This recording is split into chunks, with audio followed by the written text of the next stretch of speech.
அனைவருக்கும் வணக்கம். நம்ம பாரம்பரிய எண்ணெய்களை மக்கள் வாங்கி பயன்படுத்தி ஆரோக்கியமாக வாழ, அவங்க தலைமுறையோட ஆரோக்கியத்தை கூட்ட, ஆண்மையை கூட்ட, குழந்தையின்மையை தவிர்க்க, கர்ப்பப்பையை திடமாக்க, இப்படி பல விஷயங்களுக்காக நம்ம பல வீடியோக்கள் பதிவிட்டுருக்குறோம்.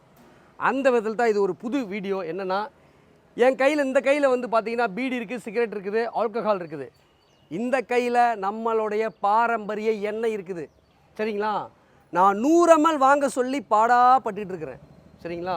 உங்கள் பக்கத்தில் உள்ள ட்ரெடிஷ்னல் ஆயில் மேனுஃபேக்சரிங் யூனிட்டில் யாரெல்லாம் பாரம்பரிய எண்ணெய் உற்பத்தி பண்ணுறாங்களோ அந்த இடத்துல போயிட்டு மாதம் 100 ml வாங்குங்கன்னு நான் பல வீடியோ பதிவிட்டுருக்கிறேன். எதுக்காகன்னா, உங்களுக்கு என்னடா இந்த 100 ml நடக்க போகுதுன்னு அப்படின்னு நீங்கள் நினைக்கலாம். கண்டிப்பாக அப்படி நினைக்காதீங்க. கண்டிப்பாக மாற்றம் கிடைக்கும். சரி, இந்த 100 ml ஆரோக்கியத்தை கொண்டு வர முடிஞ்சிருமா அப்படி நீங்கள் நினைக்கலாம். அப்படிலாம் இல்லை.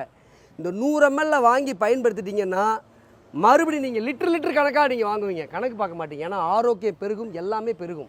என்னென்னா, நீங்கள் நினச்சிக்கிங்க, இதெல்லாம் சிகரெட்டு, பீடி, சரக்கு, இன்னும் வடை, போண்டா, பஜ்ஜி என்னென்னவோ நம்ம செலவு பண்ணுறோம். அந்த மாதிரி ஒரு சிகரெட் வாங்குறதா நினைங்க, ஒரு கட்டு பீடி வாங்குறதா நினைங்க, ஒரு நாள் சரக்கு வாங்குறதா நினைங்க. அவ்வளோலாம் இல்லை விலை. இது 100 ml 30 ரூபா 40 ரூபா இவ்வளோ தான். நம்ம பாரம்பரிய கடலெண்ணெய், நல்லெண்ணெய், தேங்காய், விளக்கெண்ணெய், வேப்பெண்ணெய், இழுப்பெண்ணெய், கடுகெண்ணெய், இந்த மாதிரி எண்ணெய்கள். அதனால் உங்களோட ஆரோக்கியத்துக்காக மாதம் 100 ml வாங்கி பயன்படுத்திட்டு அதுக்கப்புறம் நிறைய எண்ணெய் வாங்குவீங்களா? கண்டிப்பாக நீங்கள் வாங்குவீங்க. நீங்கள் சிந்திப்பீங்க. நான் உங்களை சிந்திக்க சொல்கிறேன். இதை பண்ணுறவங்க எல்லாம் தப்பானவங்க கிடையாது. இதை பண்ணாதவங்க எல்லாம் யோக்கியம் கிடையாது. இதை பண்ணிவிட்டு மகான்கள் இந்த உலகத்தில் வாழ்கிறாங்க. இதை பண்ணாத கேடுகட்டவனு இந்த உலகத்தில் வாழ்ந்துட்டு தான் இருக்கிறாங்க. அதனால் இந்த சப்ஜெக்டுக்குள்ளே நான் போவேணாம்.